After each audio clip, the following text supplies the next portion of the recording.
Seconde vidéo de ce soir, toujours sur la thématique vivre et les réseaux sociaux et les sites de rencontres. Et donc, je reprends en disant, je vais évoquer cette conversation téléphonique pour parler d'un sujet qui concernait là l'ordre professionnel et ma sœur, mais ça c'est des formules africaines en fait dans la manière de parler est égal la formule m'a un peu surprise par rapport au travail en plus, d'autant plus. Et donc, après, je lui réponds, mais, euh, mais c'est important parce que derrière cette phrase, on peut se dire, tiens, tes gars, c'est quoi tes gars, c'est tes copains, tes gars, c'est quoi exactement tes gars. Et vous voyez, d'un élément comme ça, si ça, c'est un élément que quelqu'un d'autre entend, on va dire, bah, tiens, elle a des petits amis, elle a combien de petits, je ne sais plus, petits amis à mon âge.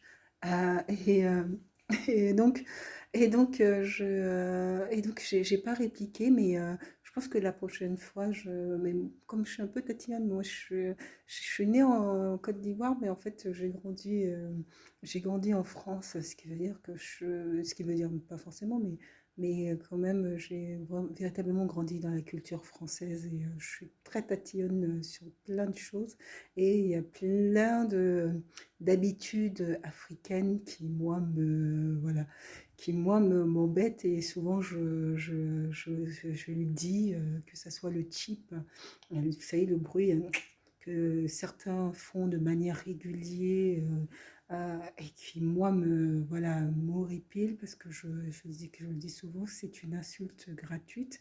Ça dépend des situations. Il y a des personnes qui le font de manière systématique.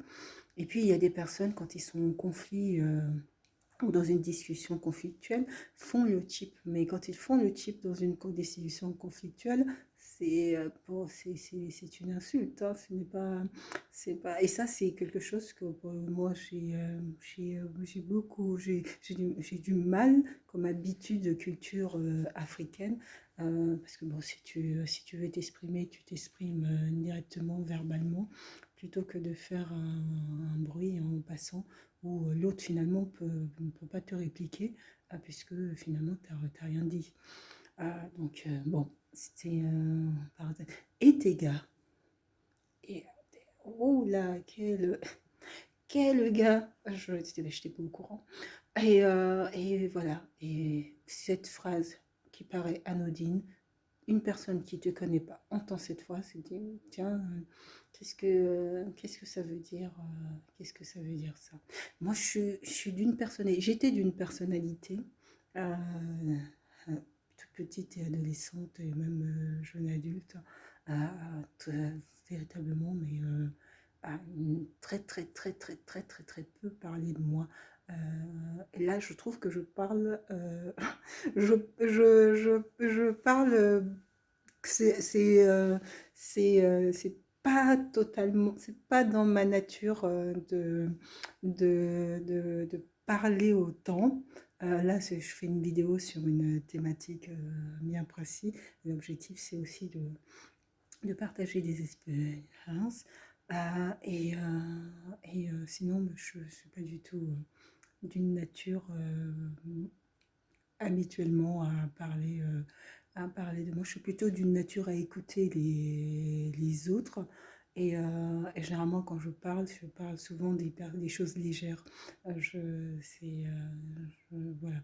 C'est plutôt des choses légères pour, euh, pour- ouais. Il faut vraiment que ça soit une situation vraiment d'extrême gravité pour m'entendre. C'est, et bon, c'est cette phrase, moi, ça m'a interpellée.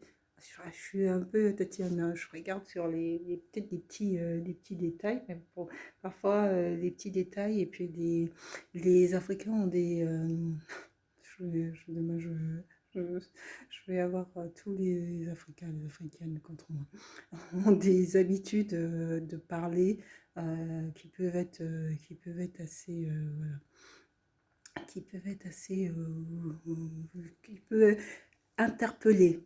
Pour moi qui est d'une culture tellement française voilà, et en plus associé à un univers où il n'y a pas véritablement de rapport, les paroles ont leur importance. Et on ne dit pas des paroles, on ne dit pas des paroles, on ne prononce pas des paroles comme ça. Et la réputation est importante et elle peut être construite par finalement ton environnement de manière positive ou négative. Vous voyez? Donc, d'un élément qui est comme ça, finalement, sur une prochaine discussion, c'est quelque chose que je remettrai, je regarderai pour bien dresser le tableau, je dirais, de ma personnalité, pour que justement, pour ne plus avoir à entendre ce type de phrase qui, moi, m'interpelle et voilà, me pose question. Donc, pour terminer, les dangers donc, je me suis mis quelques petites notes. Il y a la question des rencontres. Réseau social, super. Un vivier de possibilités de rencontres avec les personnes. Euh, c'est formidable, hein. C'est formidable de pouvoir rentrer en lien avec des personnes sur lesquelles on passerait à côté dans la rue et finalement, bon, on ne s'arrêterait même pas. Et tout d'un coup, là, ben, et puis on peut accrocher sur des éléments, hein, ça peut être le contenu de ce qui est mis sur le réseau social. Ben, tiens, le contenu, ce que tu mets, ça me plaît, ou voilà. Et après, tu échanges avec des personnes et des personnes avec qui tu communiquerais pas. Est-ce que ça soit en France ou à l'étranger? Je trouve ça juste formidable, ça, sur ce point-là.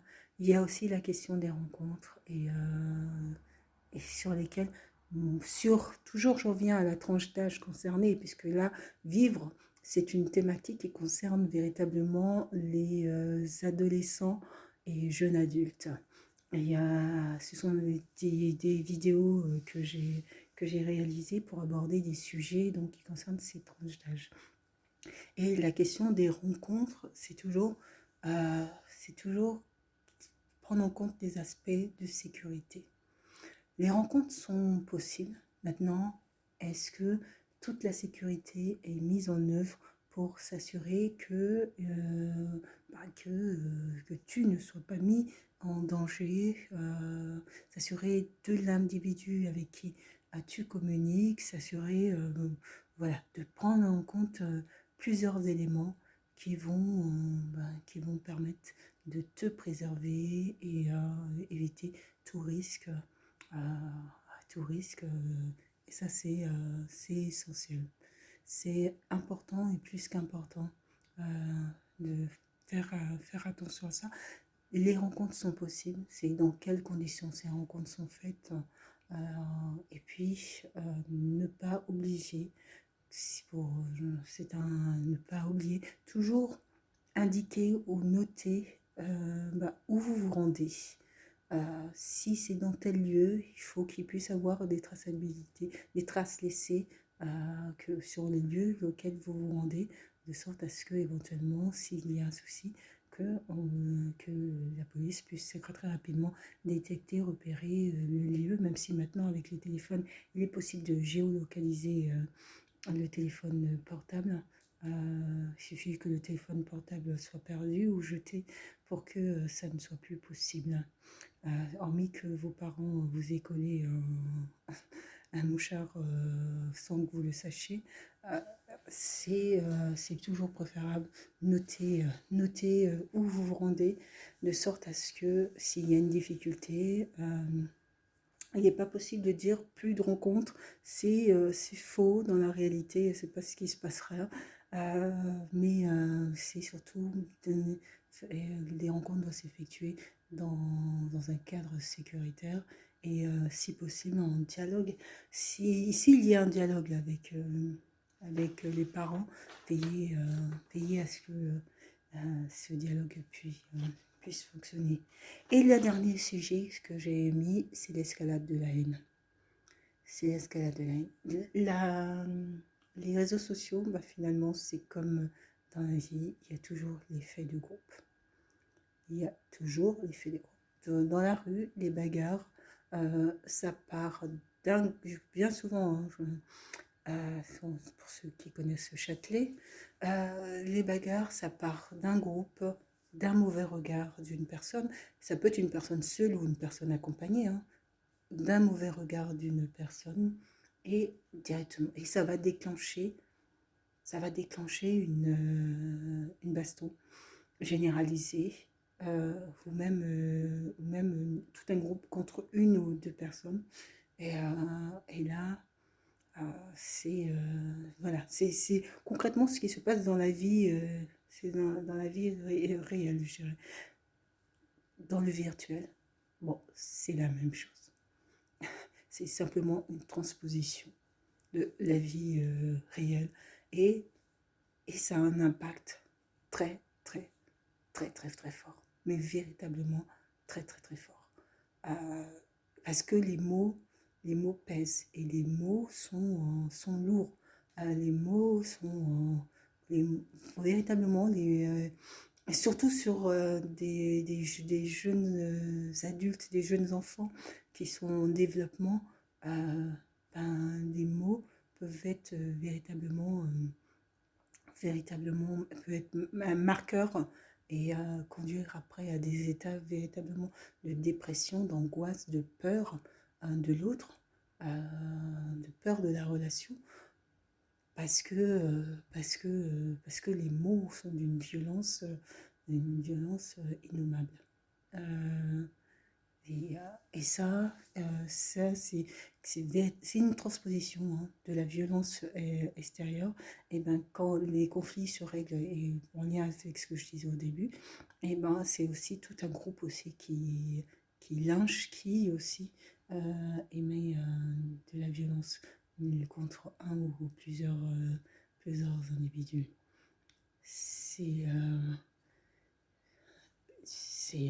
J'avais évoqué dans des vidéos précédentes en évoquant la copine qui est en conflit avec une autre à cause d'un garçon et qui souhaite que d'autres l'accompagnent pour aller régler le compte de cette jeune fille. Et, euh, c'est pareil sur les réseaux sociaux.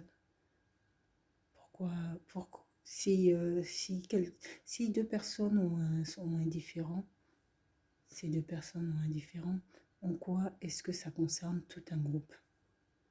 En quoi est-ce que ça concerne véritablement tout un groupe? C'est, il y a des leaders et puis il y a des personnes qui suivent. Quand c'est positif, je veux bien le leadership. Quand c'est positif. Euh, Si le leadership est utilisé pour nuire à un individu euh, de manière non justifiée, mais même sans, en étant justifié, mais le leadership doit pouvoir être positif et permettre aux individus d'évoluer positivement. Le leadership ne doit pas du tout amener les individus à créer du mal, si vous voulez. Et donc, ce qui se passe sur Internet est une transposition de la vie.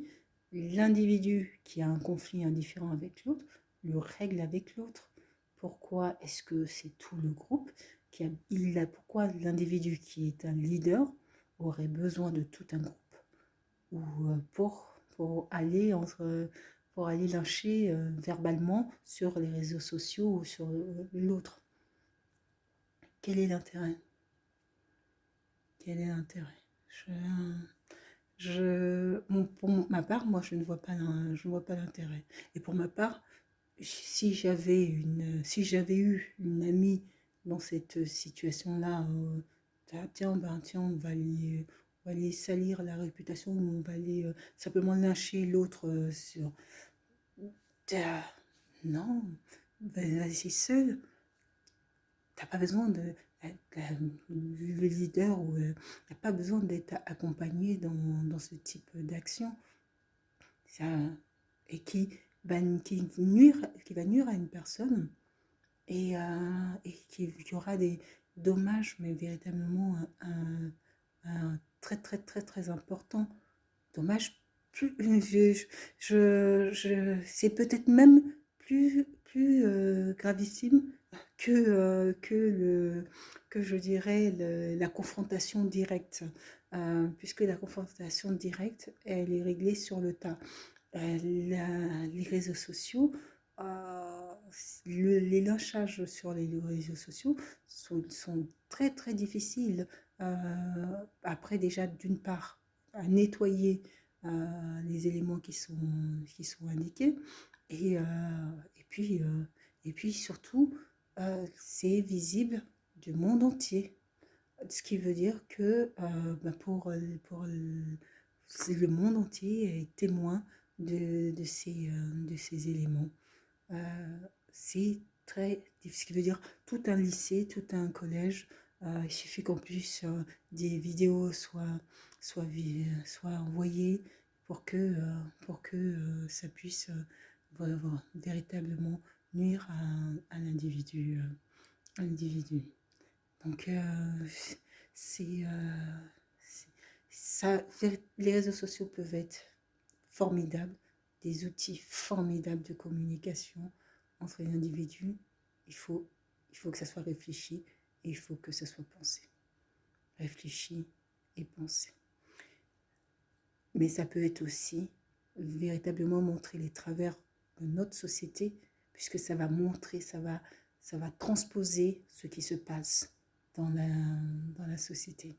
Et ce qui se passe dans la société, c'est aussi de la violence. Et cette violence verbale va se traduire, va s'intensifier d'autant plus parce qu'elle est visible de tous. Et que pour l'individu qui le vit psychologiquement, ça a un impact important. Stop au lâchage sur les réseaux sociaux. Stop aux réseaux sociaux durant la semaine pour les jeunes adolescents. Euh, il faut véritablement couper et prendre le temps de discuter avec ses parents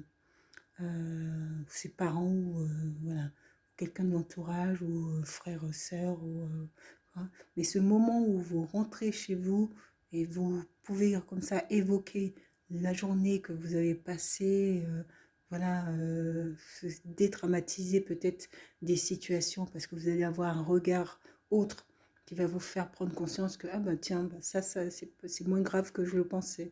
Ah, en effet, bah, tiens, et ben ça permet de souffler. Et ces moments-là sont nécessaires et indispensables. Ce sont ces moments-là qui vont vous permettre après de reprendre, et le lendemain de repartir à l'école.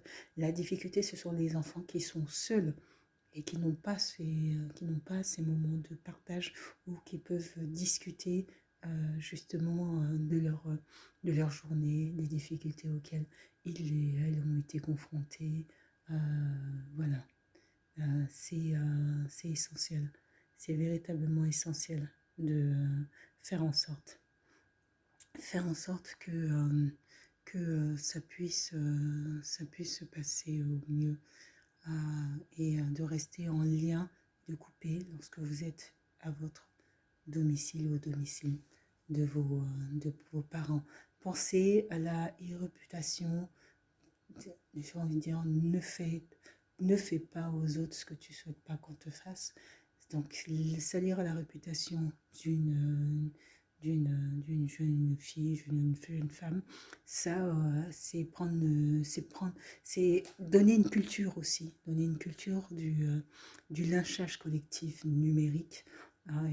Et ça peut arriver à n'importe qui. Il faut être méfiant. Et aussi, la question aussi de la confiance en soi qui s'impose forcément parce il faut absolument que vous puissiez, la personne qui écoute cette vidéo, puissiez avoir confiance en soi. Et c'est ça qui fera la différence et savoir que vous êtes toujours resté conforme à ce que vous êtes, à ce que vous êtes et à ce que vous souhaitez être et représenter. Et ça aussi, c'est essentiel. Il ne faut pas hésiter à être aussi dans du tac au tac et aussi à reprendre les choses quand les paroles ne correspondent pas aussi ne vous correspondent pas et puis ne vous conviennent pas également. Donc c'est important, tous ces éléments-là, c'est ce qui va vous forger parce que la réalité, c'est que il y a des individus, il y a des personnes qui peuvent avoir des pensées malveillantes et des actes malveillants. Et ça, il faut pouvoir avoir suffisamment de force psychologique pour pouvoir être paré face à ce type de situation. Donc, n'oubliez pas et prenez soin de vous. Stop au lynchage numérique. Toutes et tous, ils ont le droit, adolescents, jeunes adultes, même plus tard, le droit d'avoir une vie numérique. C'est une vie numérique, elle existe et on ne peut pas la nier. Et on ne peut pas passer à côté parce que passer à côté, ça serait passer maintenant à côté même du monde dans lequel nous vivons. Il faut savoir à quel moment couper les réseaux sociaux et passer à autre chose. Et pensez l'utilisation, pourquoi est-ce que vous utilisez ce réseau social. Et voilà. Bon, et ça, c'est important et fondamental. Sur ce, je vous souhaite une bonne soirée. Un petit dernier message. C'est ma nièce qui va prendre un stage demain. Et bon, bon, j'espère pour elle qu'elle fera elle fera un très bon stage. Mais bon, prenez des stagiaires et mettez-les dans des circonstances favorables pour la réussite également des stagiaires. La jeunesse a besoin de stages, a besoin de formation. Et donc, bon, faites en sorte voilà, que cette jeunesse puisse aussi avancer, puisse aussi réussir et avoir les meilleures conditions aussi de réalisation voilà, de leur stage. La crise sanitaire a mis ce sont des scolarités là véritablement à tâtons, hein, véritablement. Ça va être compliqué, je pense, de pouvoir rattraper tout ce retard. Donc, faut pas qu'ils ratent, faut pas qu'ils ratent, et ils et elles ratent leur période de stage. C'est des moments importants. Sur ce, je vous souhaite de passer une bonne journée. Au revoir. Bonne journée, bonne soirée.